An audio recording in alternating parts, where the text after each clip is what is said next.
All right, everyone. Thank you all for coming. My name is Lars Quinlan, and I'm a winter naturalist with ACES, or Aspen Center for Environmental Studies. And each winter, ACES partners with Wilderness Workshop and the Roaring Fork Audubon to co host these Naturalist Nights, which are a free winter speaker series featuring experts from across the country who explore different topics of the natural world with our community. Tonight, we are here to learn about restoring natural conditions through the return of human ignited fire with Clare Boerigter and Jonathan Coop. And I want to give a big shout out to our sponsors who help make Naturalist Nights possible. And just so everyone knows, we are recording these presentations, so you can see these in the ACES YouTube channel as well as the Wilderness Workshops YouTube channel, and that video will be uploaded in the next few days. This is actually the last Naturalist Night, but next week we do have another presentation at the library about conservation in Botswana and Mozambique. So it's entitled Too Many Elephants and Too Few Dugongs, Conservation Challenges and Opportunities in Botswana and Mozambique. So we hope you see you there. And now I'm excited to introduce our speakers. So Clare Boerigter is a fire research fellow, a science writer, and former wildland firefighter for the U.S. Forest Service. Her work on fire, climate change, environmental research, and more has appeared in publications for the U.S. Forest Service, the University of Minnesota, and a lot of literary magazines such as Guernica. And in 2021, she graduated with an MFA in creative nonfiction from the University of Minnesota, and she's currently working on a science memoir about her experiences as a woman in the world of wildland firefighting. And Jonathan Coop is a professor at the Clark Family School of Environment and Sustainability at Western Colorado University. He's a forest ecologist who studies how natural systems are affected by land use legacies, altered disturbance regimes, and a changing climate. He also works with land managers to develop and test intervention strategies to sustain forest ecosystem function during an era of intensifying change. So, as an ACES naturalist, I'm really excited to hear this presentation tonight because on my tours, I take people snowshoeing, skiing, hiking, and I talk a lot about wildfires and the effects that they can have on the environment. So, I'm excited to learn more and hopefully have some fun facts I can share with the people on my tours. And please remember to hold your questions until the very end, and we'll do a Q&A session then. So, thank you all, and please welcome Claire and Jonathan.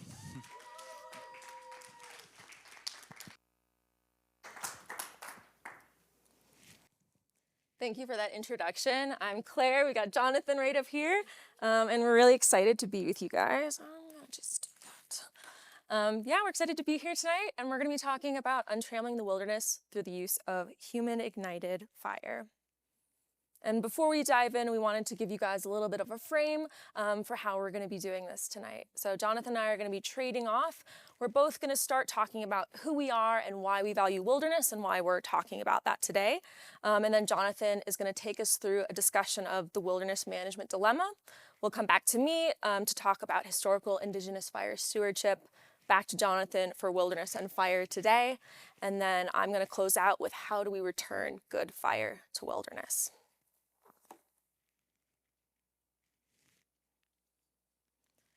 But before we move forward, I want to take a moment to just recognize these lovely people here on the screen. So the work we're going to be talking about today has really been a collaborative effort with all of these folks on our wilderness and fire team. If you are curious to learn more after our presentation about what we're talking about, we have published this paper, which you can read to learn more. I'll also have some QR codes for some other ways to engage more deeply with our work. So my first experience in wilderness occurred when I was 20 years old.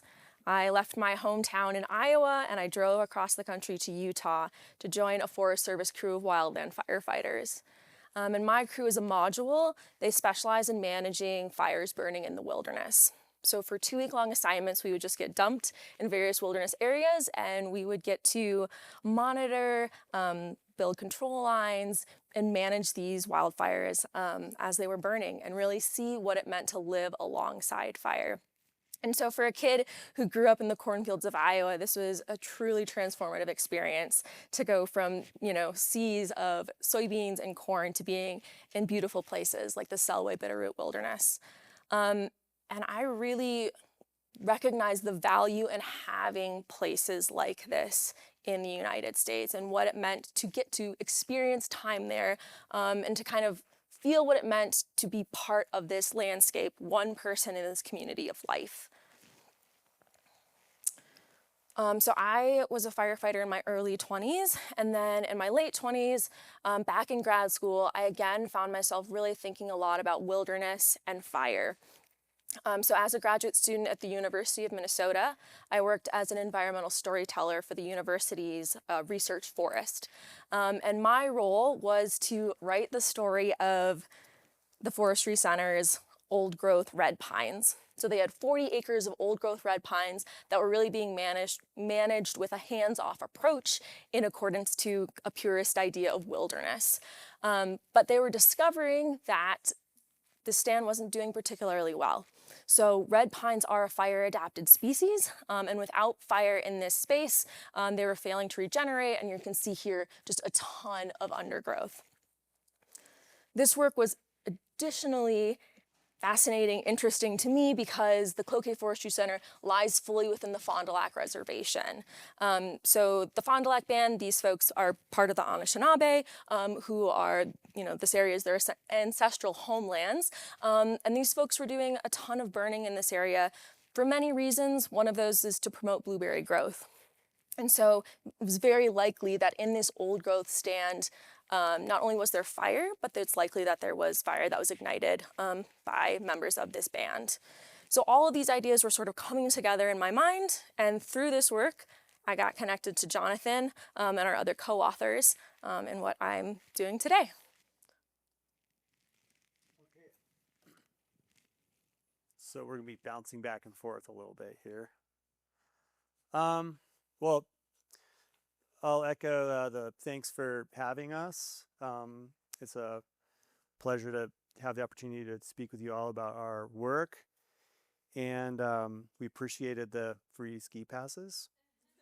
And so, yeah, it was a great day to be here and get up on the mountain and, yeah, have some fun as well as talk to you all about something that's near and dear to our hearts. So my name is Jonathan Kuba. I'm a professor at Western Colorado University on the other side of the Elk Range over there in Gunnison, Colorado.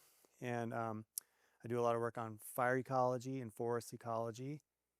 And like I'm guessing many of you in this room, part of the reason that I live where I live and that I do what I do is because I just like to be outside and out in the mountains and in these wild places, right? So here's a question. What is wilderness? A wild place? That's a pretty good answer, yeah. Untrammeled by man. So we're getting some textbook legislative policy definitions here. No roads. No roads, okay. So wilderness is congressionally designated area that is actually the highest level of protection of anywhere in our protected area network in the US, right? What are some wilderness areas that you know around here? Oh, very, very good. Holy Cross. Maroon Bell Snowmass, right? Famous, very famous, probably the most iconic and famous mountain in Colorado, right? Others? What is your favorite wilderness area? Or can you even say? Hunter Frying Pan? Maroon Bells, okay. Okay, that's a nice one. Any others? What's that? Collegiates? Okay. Collegiate Peaks? Okay. Well, there's a lot of amazing wilderness areas. It's like over 800 to pick from here. This is a picture of one of my favorite places where I spend a lot of time. This is south of Gunnison. This is the Powderhorn Wilderness. And I don't know if you can see the lights are a little bright, but this is my wife and my son hiking out one evening after a very unsuccessful elk hunt. But still an incredible day, right? And how special is it that we get to go into these places and experience that level of solitude and just the presence of nature. It's so powerful, all that clutter and distractions of everyday life and civilization, kind of just to be away from all that for a little bit, right? Reconnect. So, like I said, this is one of my favorite places. We'll hear a little bit more about the Powderhorn in this presentation. I'm also really fortunate in that I get to bring students out into these places for their education and also for their renewal. You know, I think we're a lot of times going to these places to learn natural history, ecology, talk about management. But what I'm really trying to do is just give them the opportunity to connect with Mother Earth a little bit and find some of that same renewal that I think we probably all need a lot more of generally.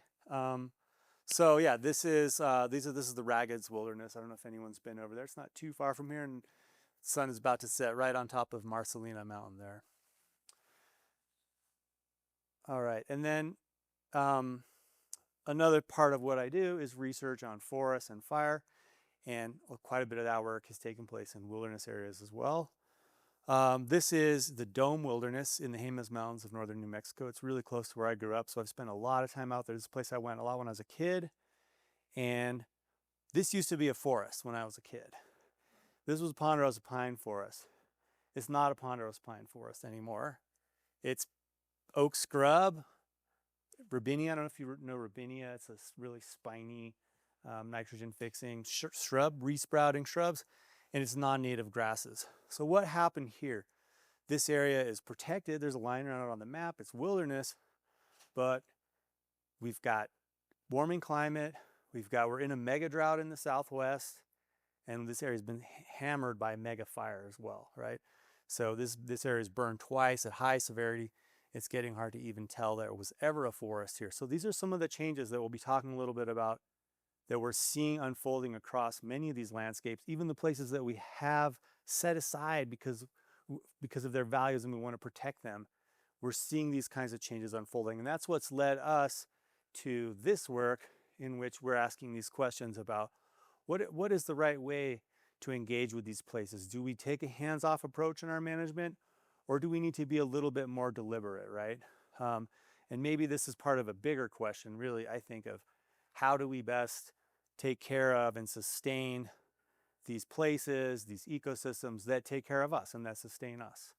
So this was a workshop we held at Western in 2022, Wilderness and Fire Workshop. We brought together managers, wilderness managers, fire managers, tribal members, quite a range of people to kind of try and wrap our minds around what is the best way to manage these places. Wilderness is traditionally managed with a more or less hands-off approach, but maybe that doesn't work so great as we sort of enter this era of really profound and ubiquitous global environmental change. Okay, so this is just a slide illustrating all of the different wilderness areas that are designated wilderness in the US. There's over 100 million acres of these wilderness areas. We talked a little bit about what wilderness is, but to explore that a little more deeply, this is the definition of wilderness as codified by the Wilderness Act of 1964. And there's some interesting elements to this act. So we got the untrammeled by man part. What does untrammeled mean? No steps on. That would be untrampled. So untrammeled is something that's close. It's a weird word, right? I don't normally go, well, I'm saying like, I don't normally go around saying, oh, am I trammeling or untrammeling or what am, it's not a word that we use often, right? So a trammel, there's a few different sort of old definitions of what a trammel is. Maybe it's something like a weir that you could use to catch fish, or maybe it's something you use to control how you move a horse. It's a strange word, but it was chosen deliberately because it's a little bit obtuse. And basically the idea is it's untrammeled by man. It's free from the control of people. It's self-willed. It's free from that direct control by people. So wilderness is supposed to be untrammeled. That's a place where natural processes are, it's self-willed. It's doing what it wants to do. Wilderness is also intended to be primeval and managed to preserve its natural conditions. So, okay, well that sounds like something I could understand, but then we have to think about what does natural mean? And this is where we start to run into some challenges, right? Because when this act was written, the idea was, well, it's in contrast to civilization. We'll have these places that are natural. But what it didn't really recognize was that many of these areas were being managed and influenced by people for tens of thousands of years. All of these wilderness areas are someone's homeland, and people manage those homelands. So we already have a couple of maybe contradictions here. Untrammeled, but what is that? Natural might mean, well, it was people were modifying those landscapes and using them. Then we also have this strange little part of the Wilderness Act. Such measure may be taken as may be necessary in the control of fire. Well, that doesn't sound like untrammeled anymore. Is that natural? Well, this little clause has been basically used to give leeway for fire suppression. But what we'll talk about quite a bit is, well, where has that led us? I think you probably are already aware. It's led us to some places we maybe didn't really mean to get to. Okay, so I'm going to kick it back over to Claire to talk about the influence of Indigenous stewardship in wilderness.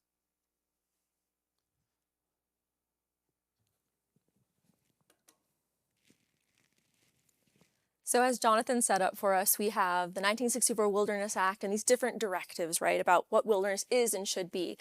And it's complicated. And it becomes even more complicated as we, as a broader society, are beginning to recognize more and more just how much Indigenous peoples have influenced so many of our landscapes. So when Howard Zonheiser and the other framers of the Wilderness Act were drafting this bill, they were really concerned about the rapid development and exploitation and mechanization that they were seeing. These were landscapes that they felt needed to be protected from people because of what was happening. But again, as we know, the relationship that humans have with the land isn't an inherently bad or damaging thing. And we have so many different examples across North America of humans influencing the landscape for mutual benefit. So again, I think as many of us know, many wilderness areas are ancestral homelands. If this is something you're interested in knowing more about, I can't recommend enough Spence's Dispossessing the Wilderness. And it really explores the history of public lands in the United States and how many of them were contingent upon the removal of the Indigenous folks who called those places home. So I really like this quote by Naban, and I'm going to share it with you. So whether one sees the cultivation that human hands have done in a particular landscape depends to some extent on whether one looks for it and whether one is prepared to see it. Wilderness is a concept that can incline one not to look, hence not to see. So for a really long time, we've had this idea of wilderness as unpeopled, and that still is influencing us today as we consider how we as humans should be in those spaces and interact with it. But again, there are some really amazing examples of how humans have influenced the wilderness. I just learned about this one and I thought it was truly amazing. So here we have an elder from the Mescalero and Fort Sill Apache tribe who is instructing youth in how to harvest agave. So we know now that Indigenous folks domesticated at least 6 different species of agave. It's more palatable, and it was traded and transported between northern Arizona and northern Mexico. We also know that these domesticated agaves, at least 4 of them, are present in wilderness areas. Our main focus tonight is going to be talking about fire stewardship, Indigenous fire stewardship. And we have multiple lines of evidence from oral histories to charcoal and pollen sediment cores to tree ring fire scars to early land survey records that really show us the extent to which the landscape was being managed by tribes through the use of fire. And I'm going to talk about 3 different examples of this. So first I'm going to talk about Piaggi rings. It's kind of hard to see, but around the base of this Jeffrey pine, there's a ring that's been scooped out. And this is in the eastern Sierra Nevadas, and this is a practice that was undertaken and is still today by the Paiute people. So Piaggi are Pandora moth caterpillars, you can see up there, and this was a traditional food source. So what happens is the Pandora moths lay their eggs up in the Jeffrey pines. The caterpillars hatch, they eat these needles, and then eventually they're going to descend to the bottom of the tree to pupate in this area that has now been cleared to make a trench around it. And at this time, these trenches will be raked and the caterpillars will be collected as a food source. And some of them are left to continue on the life cycle. But a really cool thing about this is there are multiple different relationships at play here. One of them is that we know that frequent fires benefit Jeffrey pines. We also know that frequent fires benefit Pandora moths. They tend to lay more eggs when there's more fire. And then what we're seeing today, because there are so many examples of these moths that are present in this area, these rings that are present in this area, is that when we have uncharacteristically severe fires burning through, these rings are actually protecting these Jeffrey pine trees. They're seeing less mortality because of this practice that has occurred here. So the second example I want to talk about is one that occurred in what is today the Boundary Waters Canoe Area Wilderness. So this is northern Minnesota, right up with the border of Canada. And these are, I think it's 3 million acres of lakes up there, so many, many chain lakes. And this is the area where the Anishinaabe people lived, and they traveled, you can see here, by canoe through these areas. And what many of us are learning today, again, is that a lot of these commonly traveled waterways, these were areas where folks were lighting fires. And this was ongoing until about the early 1900s, when this area came under the control of the Forest Service and fire suppression began. But what is being affirmed by research today is that these frequent fires lit by the Anishinaabe, they had a number of different impacts on the landscape. One of them was to encourage more red pines, as we're seeing here. Red pines benefit from fire. These frequent fires also opened up areas, nice park-like areas that are really great for camping. So people visiting the Boundary Waters today love these open red pine sites. And then fire also, again, really benefits blueberries. And for the Anishinaabe people, this was a huge subsistence crop. So lots of different benefits going on. Something else that's really cool is if you go to the Boundary Waters today, you can still see the mark of Anishinaabe people. You can see here, this tree has been scraped. So this scraping would occur, and then you'd get pitch, and this pitch could be used to repair canoes. So if you go and you know how to look, you can see how people were really intimately influencing this landscape. And lastly, I wanted to touch on the Northeast. This is not an area I know a ton about, but Tuluweki has put together this really interesting story map where you can go through and click on these different dots and learn about different records of fire on the landscape here. So I just screenshotted one of them, and it's talking about an observation of Indigenous people setting fire. So if you're interested to explore more, it's a really friendly tool to go look at. And now I'm going to turn back to Jonathan. Okay. So now we'll move from the past and our increasing understanding of how these landscapes were historically influenced by people to this whole thing, which is how humans are influencing these landscapes now, maybe in ways that are inadvertent, but ubiquitous all the same. So many of you may be aware of this fire, the East Troublesome fire that occurred in 2020. It's just an example of the kinds of fires that we're getting now, which are very different from the kinds of fires that Claire was talking about that people were lighting in many of these areas as they managed land historically. So this fire burned about 100,000 acres in 24 hours, most of that overnight in Colorado at high elevation in October. So lots of reasons this fire is crazy, but more and more these are the kinds of events we're getting, and these things change landscapes. Okay, so as you probably know, most fires currently are suppressed. Most wildfires, 97% or something like that of natural ignitions are suppressed, and human ignitions are almost always entirely suppressed, unless they were planned ignitions. So we can see we have many different lines of evidence we can use to understand how frequently and how severely ecosystems burned in the past. One of the best lines of evidence we have are fire scars, which are places where surface fires damaged but did not kill trees, and the trees grow around that little bit of damage, and then if another fire comes through, it damages it again, and they leave these scars, which provide us unequivocal evidence of historical fire.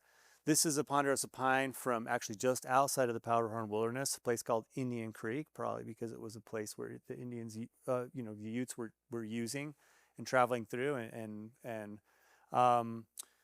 But this area here, we see that, they had a fire in 1748. There was another fire in 1805.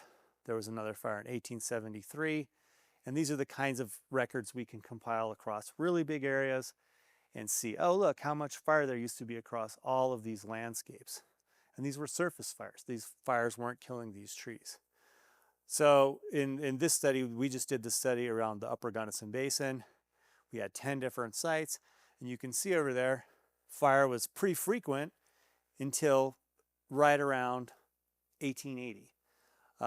So we know there was quite a bit of fire. We can tell what season these fires were occurring. They were primarily occurring in the spring, which is a time when fires spread because it's windy. It's not a time when there's a lot of lightning, though. And so that might lead us to think, oh, maybe those ignitions were human ignitions. There may have been the Utes. We also see that the last really big fire year throughout much of western Colorado was 1879. The Utes were actually blamed for starting a lot of fires. It's uncertain exactly who was doing what back then, but this led to the governor of Colorado at the time, Frederick Pitkin, proclaiming famously, "The Utes must go." I'm sure you know that your county is named after this gentleman. And 1880, the Ute Removal Act was passed.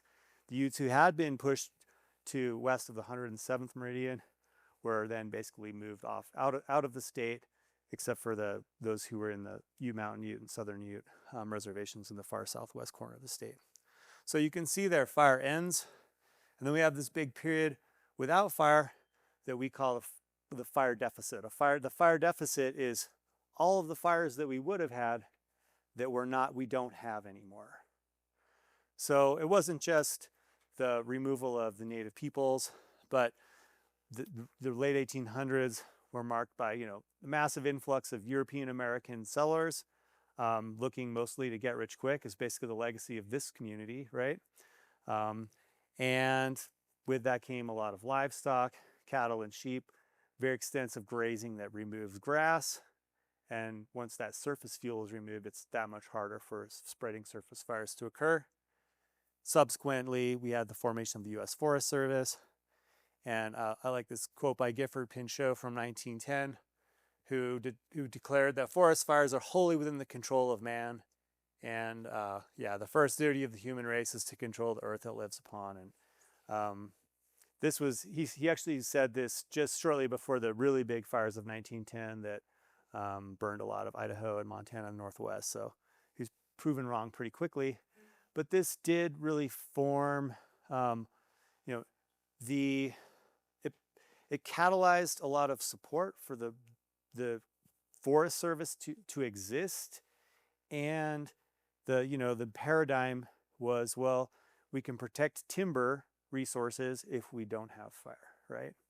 And that's still the dominant paradigm today, right?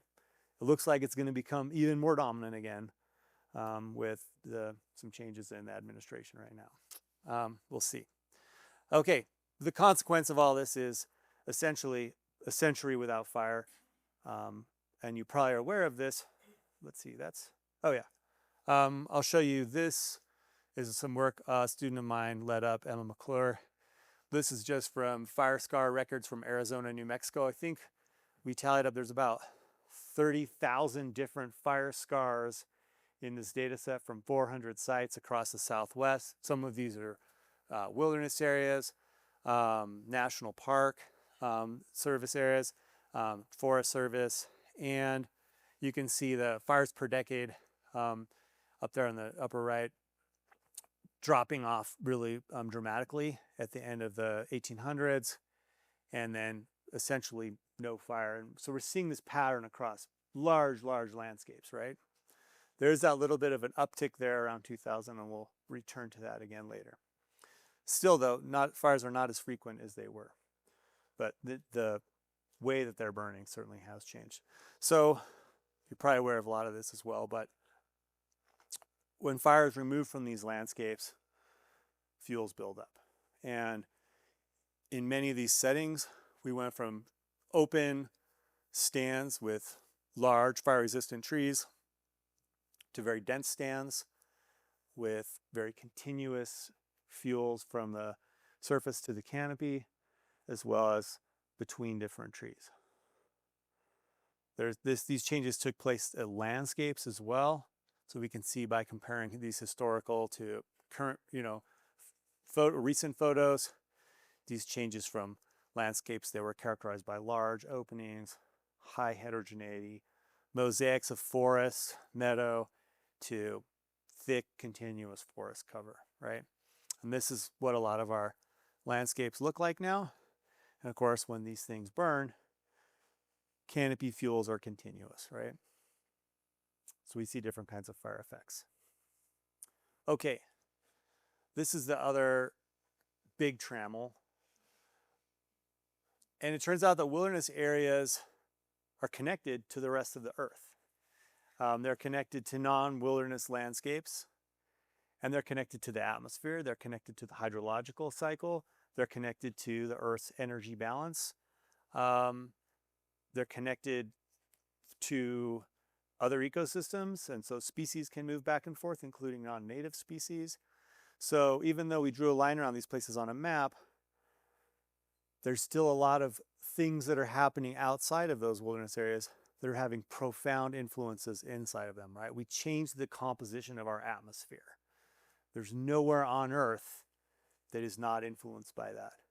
We changed the energy balance on Earth, right? There's nowhere on the surface of the Earth that is not influenced by the fact that more heat is retained in the Earth's atmosphere now than historically, right?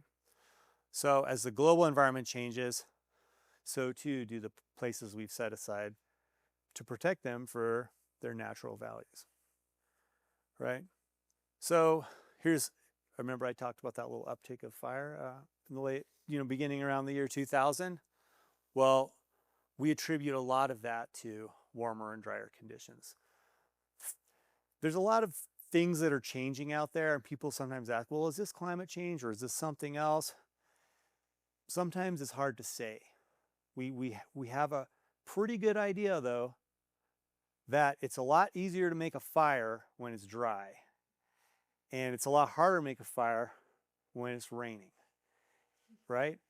It's also the warmer it gets, the longer the fire season is, right? You might have, a week of less snow on the ground in the spring, a week of less snow that would have occurred in November, right? Every day that you add onto the fire, every day that you don't have snow on the ground is one more day of the fire season, right? So we're seeing longer fire seasons with drier fuels. So it's no wonder that we're getting more area burned. What's of most concern, though, is it's not just the area burned that's increasing, but it's how fires are burning, right? This is a work that one of my grad students just led up.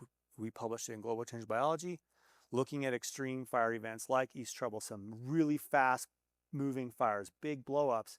It turns out these things aren't just disproportionately responsible for area burned, but they're also burning more severely. So they're creating the largest high severity patches. Fire severity is a measure of the ecological impacts of fire. High severity fire removes forest. And these are fires that are producing very, very large areas without forest. So this is our collaborator Sean Parks just submitted this work, but we're seeing an uptick not just in annual area burned, this is across all Western US forests, but in area burned severely. And the area burned at high severity is increasing at a faster rate than just the area burned. And these things are, again, very closely linked to weather, climate, right? Drier fuels burn more completely. They produce more heat goes into spreading fire, right? So we're seeing fires that can better consume fuels, much of which is forests. Okay, so we're seeing major changes in how fires interact with the landscape as a consequence of this legacy of fire suppression and more fuel on these landscapes, but also conditions that are much more conducive to fire. These things create very large ecological impacts. This is returning back to the dome wilderness. And this was some work I was doing out there in the early 2000s. This area had burned once. You can see, oh, well, it's kind of turned from a forest into some shrubs, and then it burned again in 2011. And it's getting hard to tell it was even ever a forest. Just a few little burnt matchsticks left, right? These are places where we don't really expect the forest is ever going to come back on its own. The distance a seed would have to travel from a live tree seed source to get in there is just so great, it becomes less and less likely that that's going to occur. What else is changing? Well, the post-fire climatic conditions are less and less like what the pre-fire conditions were, right? Warmer and drier conditions here, even the very extensive tree planting efforts that have taken place, well, they planted thousands and thousands of trees, but they just keep dying because of drought. Because it's, the warmer it is too, the more the atmosphere wants to suck moisture out of the biosphere. So even without any change in precipitation, it's effectively drier for plants. So we're seeing these kinds of changes occurring across many different kinds of landscapes, especially in the Southwest, especially lower elevation forests, but we're seeing some pretty big impacts to our higher elevation forests as well, right? And it's not just fire. I mean, you're probably aware of some of these very, very large bark beetle outbreaks that have occurred here in Colorado. These things are altering forests. When you see, 500-year-old spruce trees dying across a huge landscape, you can think, well, this is something that hasn't happened for 500 years, right? This is something that's different.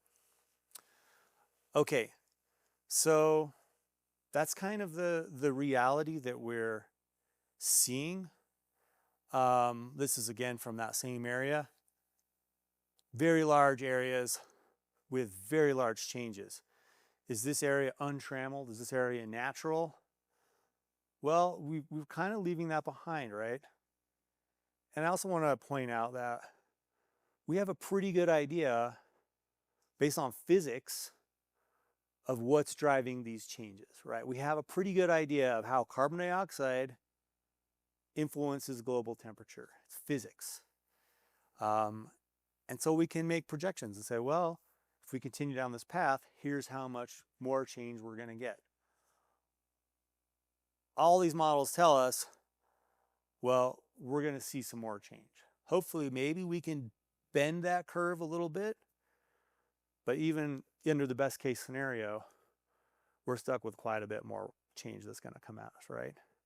So what we've seen so far maybe is just a tip of the iceberg maybe as to what's coming.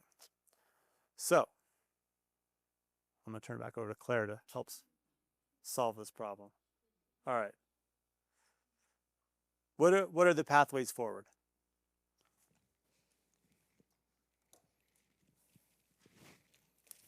So as Jonathan just illustrated for us, we're facing some pretty big issues and some pretty big questions as we think about wilderness and what these spaces were and are and could be in the future. And one of the things that we do know is that removing fire from these spaces is really leading to these uncharacteristically severe fires that Jonathan was talking about, and seeing these spaces that were forest no longer becoming forest. And so as we think about pathways forward, fire restoration is going to be key. And there are two different ways, or fusing these two different ways, that we can think about moving forward. And so the first we can think about is managing lightning ignited fires. So in the late 1960s and the early 1970s, this is something that a number of different wilderness areas got really interested in doing. Folks were becoming aware that removing fire from certain ecosystems was really damaging them, was having a very negative effect. And so the thought was, in wilderness, these were supposed to be natural, untrammeled places. Let's just let these fires burn. Let's manage them. And so what we're seeing here, this is in 1973. This is in the Selway Bitterroot. This is the Fitz Creek Fire. And this is one of the first wilderness fires that was managed. So a group of researchers known as the White Cap 5 were really trying to investigate what does it look like if we just let fires burn. And so they let this one go, and then they went in and did a number of different studies. And what they determined, getting ahead of myself here, what they were able to determine was that by allowing this fire to burn, they saw heterogeneity again. So certain areas burned really hot, they lost some trees, other areas less so, but it kind of created this patchy mosaic back on the landscape. They also saw that fuel loads were generally decreased. So again, it's going to mean that those severe fires are less likely because there's just less fuel to burn. And they also saw that trees did come back, mammals came back. There was this cycle of regeneration that was occurring. And so managing lightning ignited fires seemed like it could be a really positive thing for wilderness. And some wilderness areas have been able to do this successfully. So you can think of the Selway Bitterroot, the Gila, the Frank Church, the Bob Marshall, big wilderness areas. So what we found is that while this is a really fantastic approach, it doesn't work for all wilderness. There are some wilderness areas that are postage stamps. They're just little guys, right? They might be near WUI. They might have different factors that makes managing lightning ignited fires, especially now with climate change, changing how these fires are burning, particularly risky. Wilderness managers are also operating in a world which has a really strong fire suppression bias. Deciding to manage a lightning ignited fire can be really risky. And so often it just doesn't happen. And so while managing lightning ignited fires seems to really align with this idea of untrammeled wilderness, we're actually seeing that across the majority of wilderness areas, it's just not happening. Which brings me to the second pathway forward, the second way in which we can start to restore fire to wilderness, and that's through human ignited fire or prescribed burning. And again, just like with managing those lightning ignited fires, when you implement a prescribed burn, you're able to reduce fuel loads. You're able to lessen the severity of wildfires that come later. And again, a lot of these places have been changing in the absence of fire. So you're really creating more resilience and restoring these systems. So while it's rare to see this in wilderness, often again because of that untrammeled ideal, there are wilderness areas that are successfully bringing prescribed fire back. So you can look to Sequoia Kings Canyon as a really good example. So since 1984, they've conducted burns across 36,000 acres. And recently, in a 2021 wildfire, they saw that the Redwood Mountain Giant Sequoia Grove had less severe fire effects than other groves. And this is in large part because there had been prescribed burning occurring in this space. So this grove had had surface fire in it, and thus when this severe wildfire came through, it wasn't nearly as damaged. And this is really, especially in this area, an important thing to think about. We know that giant sequoias are experiencing mass mortality because of recent uncharacteristically severe fires. So the 2020 Castle Fire killed between 10 to 14% of the sequoias across the Sierra Nevada range, which is pretty startling, as these are one of the most fire-adapted trees on the planet. We can also look to the Scapegoat Wilderness here in Montana, where a multi-year project was able to restore fire to 16,000 different acres. And the district ranger, Mike Munoz, observed that because of this prescribed burning, 3 subsequent wildfires burned less severely in this space. Restoring human-ignited fire to wilderness can also be really powerful to recognize Indigenous fire stewardship and begin to increase collaboration. So the Karuk tribe in Northern California is really leading the way with cultural burning and restoring that to their ancestral homelands, which include a number of wilderness areas. And they had many reasons for burning. One of them was to increase sprouting by California hazelnut, which is used for basket making. So they have 2 good fire documents that really go in depth into their burning practices. And just recently, the Karuk tribe came to an agreement with the state of California, which allows them to ignite cultural burns without having to go through the same processes as, say, a federal agency. So instead, they're having government-to-government relationships as they negotiate these things. And Geneva Thompson, in talking about this, had a really interesting quote. So she says, "I think this legislation is part of that broader effort to correct those older laws that have caused harm and really think through, how do we respect and support tribal sovereignty, respect and support traditional ecological knowledge, but also meet the climate and wildfire resiliency goals that we have as a state?" Another example of where tribal stewardship, increased collaboration is occurring is in the boundary waters. So you can see here, they have burned more than 49,000 acres in the boundary waters since 2001. And they have an additional 26,000 acres that has been proposed for burning. And those burn plans were made in consultation with a number of different Anishinaabe tribes who historically would have stewarded in this landscape. So I have a quote here from Damon Ponek. You can see him in this photo above. Damon was formerly a National Park Service ranger, and he spearheaded a project to restore cultural burning to a national lakeshore that includes a lot of wilderness in the Midwest. So he's very active in this space. And here he's speaking about the boundary waters. And so on this podcast, he has this great quote. He says, "You think of all these national parks and natural areas. Their conditions, which prompted them to become protected, are the result of the management of fire over all these years. The boundary waters wouldn't be what it is without fire on the landscape. And that's what qualified it to become a protected area," which is super interesting because when these management agencies come in, they exclude what caused it to become that protected area.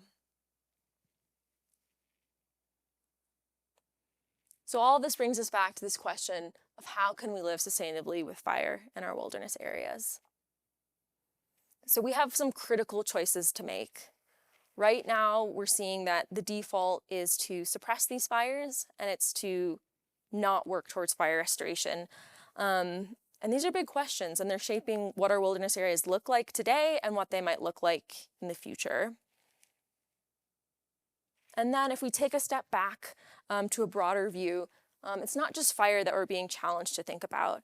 So in thinking about the mandate to protect wilderness for future generations, I want to just briefly touch on something that's happening in Hawaii Volcanoes National Park. So this space, 35% of it is wilderness, 34% of it is eligible wilderness. And what they're seeing here is an explosion of invasive species. So we have the whea tree, which is invasive. It's coming in, it's displacing the ohia lehua, which is native. And the whea tree really works together with the two-spotted leafhopper over there. So as the whea tree comes in, this invasive bug comes in as well. And we know that it feeds on a ton of native and endemic plants, and many of them are endangered and they're listed as endangered. And so a wilderness manager faced with this has so many big questions. What is our role in wilderness? Is it okay for this invasional meltdown to be happening? And how should we be moving forward as we think about these spaces? So we're excited to talk to you, and we really thank you for the opportunity to share this work. Again, if you're interested in learning more, there's our scientific paper. This is a story map we've created that contains all the same information for a more public audience. There's a 10-minute podcast of us discussing what this work is, and then a 2-page science brief. So if you're interested, these are things you can follow up on. And now we'll have thoughts and questions. So we talked a lot about the fires in the wilderness area, but I'm from Northern California, and we have a lot of fires that affect like houses and whatnot. And I'm just curious of what your thoughts are, because this is something that I've always been curious about. Like, why did they build a house in a place that burns every 50 years, for example? And what do we do about that now that like they've been suppressing fires in places that are now have houses and people living there in private land and that sort of thing? You start. Okay. Well, this is obviously a very complex problem, and if there were simple solutions, we would probably have enacted them, right? So we know that fire is changing. We know that it's likely to keep presenting greater and greater challenges to ecosystems, but also human communities. And even when we have a really great forecast, like in LA earlier this year, we knew this event was coming a week in advance, and it still caught that area it still caught people by surprise, right? So this is incredibly difficult. I think we're obviously way behind the curve, and in some cases there are management activities that can help reduce fuels and protect communities or reduce the risk. It's not an absolute guarantee, but reduce risks. There will still be fires where all anyone can do is get out of the way as fast as possible, like what happened in LA, right? So how do you move forward? I think the first step is understanding it, if you live in a fire-prone area, which probably most of us do, that it is a fire-prone area. There's obviously better ways to build infrastructure in homes, right? We know, we have a pretty good idea of why homes burn down a lot of times, but it's still really difficult. And I think some of these changes are, we see insurance companies no longer insuring homes in some of these areas, and it may come down to economics ultimately. Yeah.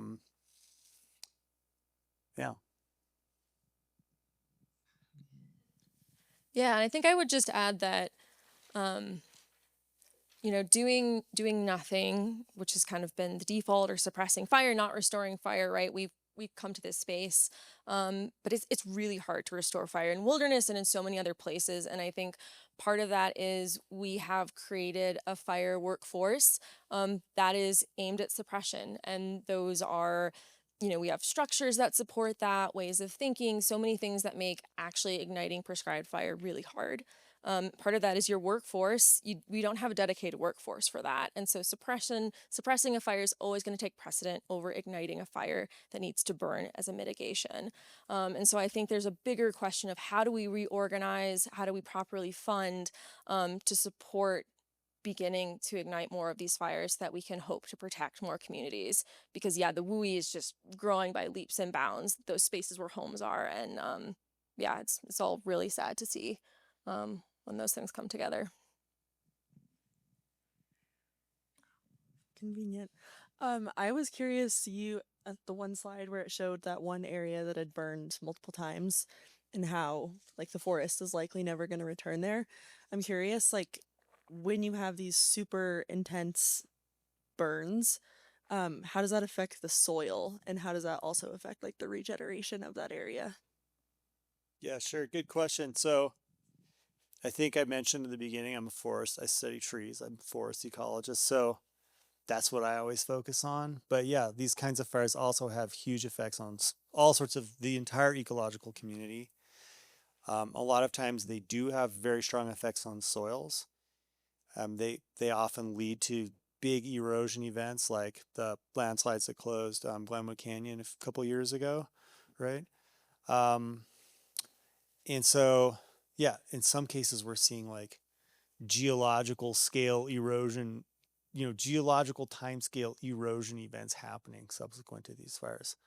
So many other kinds of effects. But my bias is, well, I like trees, and they're easy to count if they're there, So that's why I talk about that a lot. But absolutely, there can be large effects to soils. All the biota, right? We did a study looking at insects, and when you have a big fire like that, it removes a lot of the woody debris, and there goes all of your xylophagous insects, right? So, yeah, big changes.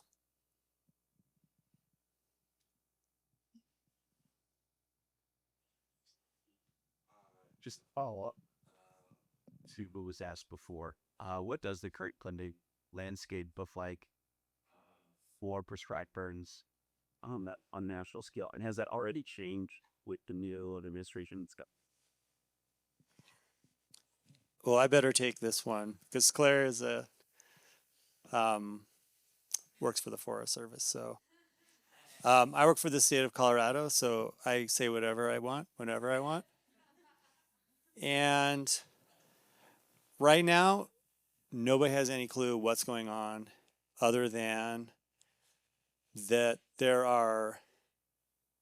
a lot of posturing and very aggressive, negative actions being taken or being forecast that they will be taken that will have huge impacts to all these agencies, right? The Forest Service laid off all these probationary employees, many of whom weren't primary fire, but a lot of those people are red card. A lot of those people go out on fires. A lot of those people are part of the crews that help suppress fires, but also part of the crews that help manage fires and do prescribed fire, right? So we're seeing these things will have impacts, absolutely. But there's so much chaos and uncertainty right now, it's hard to make any sort of prognostication as to, well, how exactly will those impacts play out, other than we already know these agencies have been understaffed, working at levels that are almost impossible to sustain anyways, and now that's only going to get worse. So I forgot what I was going to ask. Okay, yeah. No worries.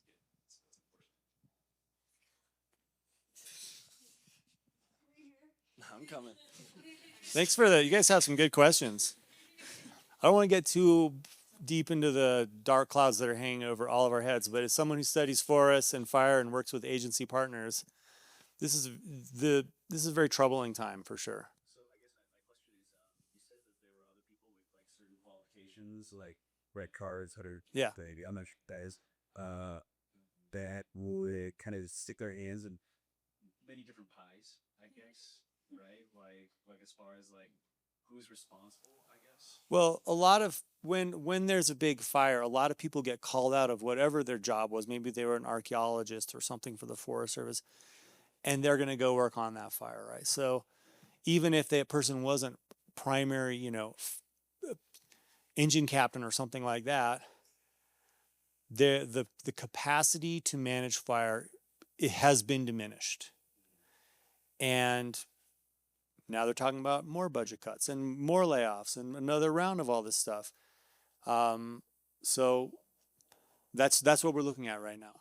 And when it comes to prescribed burns, is that like on a volunteer basis? No. I mean, it's generally, well, there's multiple different agencies and people who do prescribed fire, and out in the prairies of Iowa or something, it might be volunteers or something like that. It might be Nature Conservancy or Conservation Corps, sure. So, but here, where the most land area is public national land, those responsibilities tend to fall to federal agencies, BLM, Forest Service, National Park Service, and that's what I'm talking about.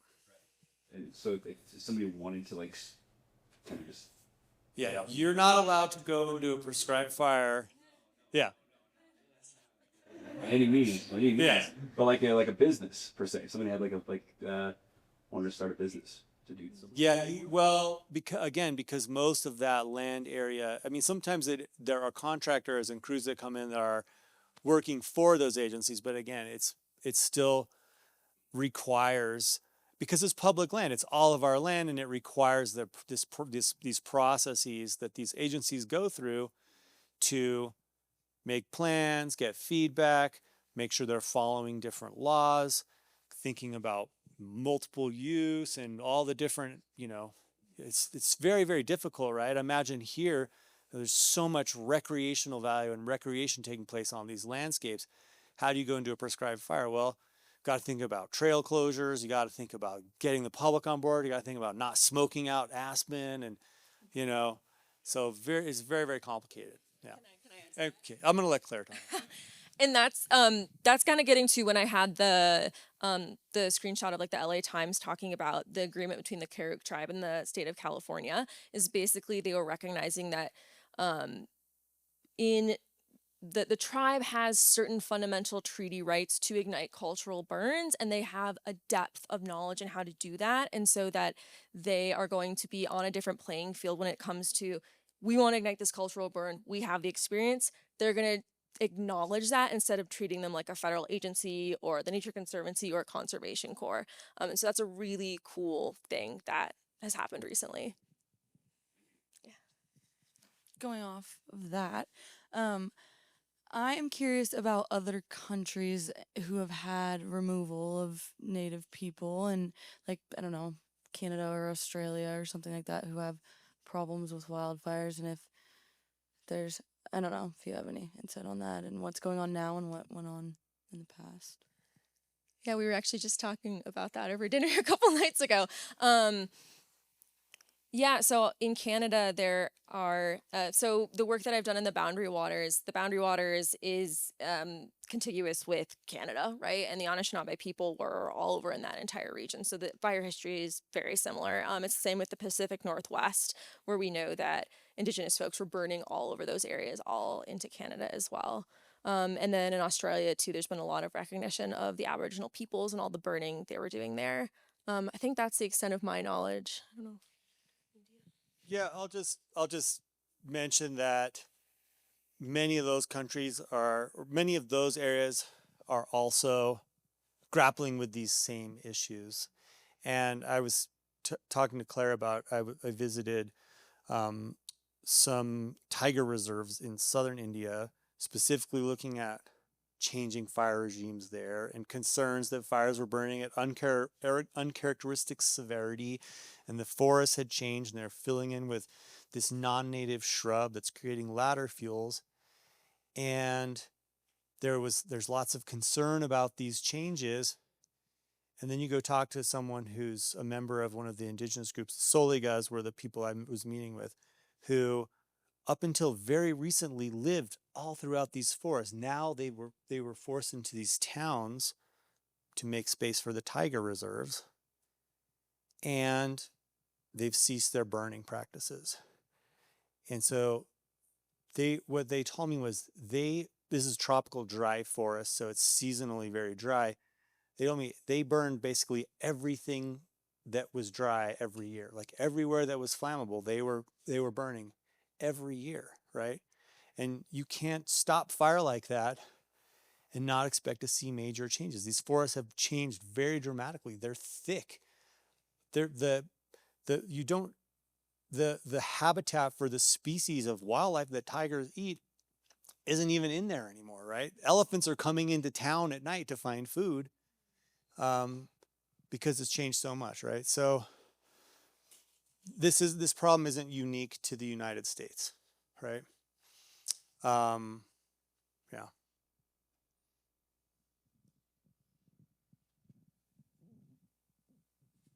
When the elephants go into town, are the public allowed to feed them? As we're not, it's unlawful to do that here. To feed the elephants? Well, the elephants, the main thing they're trying to do is get the elephants out of their gardens and fields. So they're not trying, yeah, and firecrackers and slingshots and anything they can do to make the elephants go away. Yeah, it's hard though. Elephants, this is another thing I learned. Elephants are really big.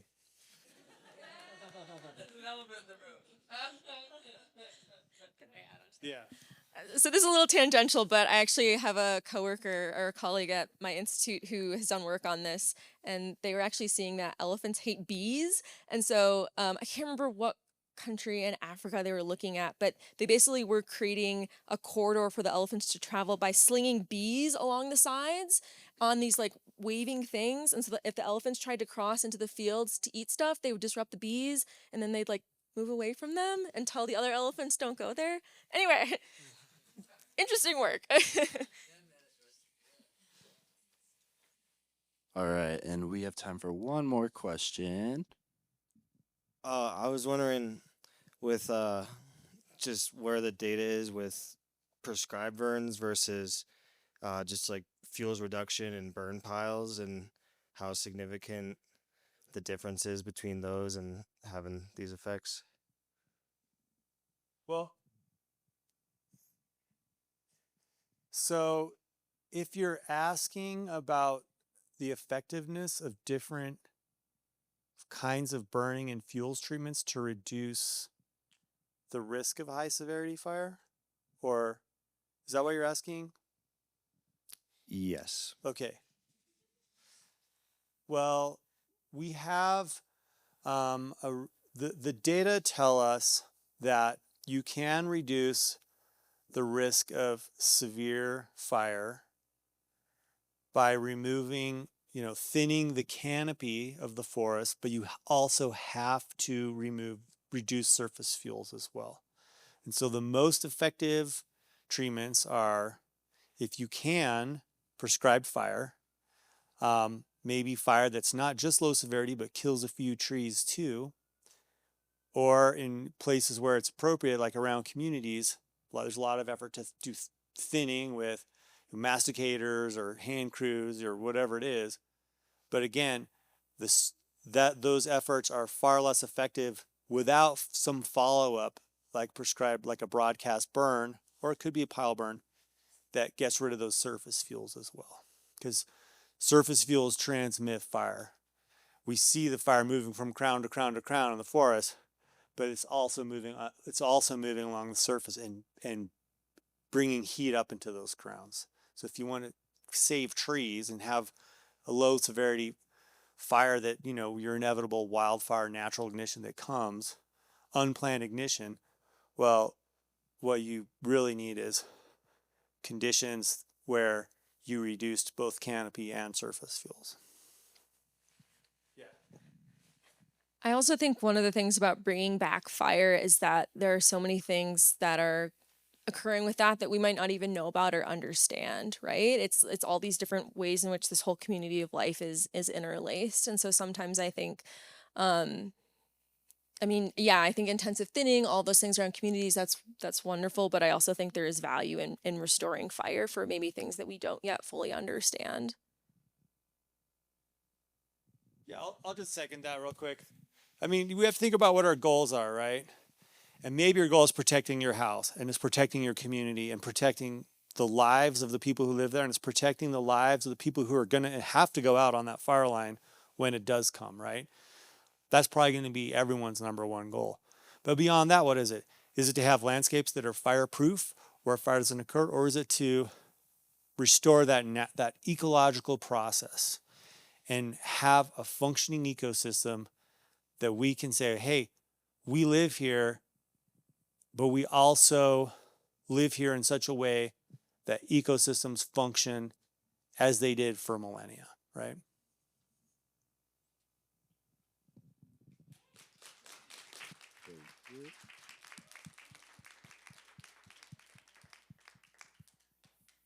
All right, thank you everyone for coming. And on your way out, there's a table with some brochures, flyers, so be sure, and stickers too. So be sure to grab some of those on your way out and have a great rest of your night. Thank you.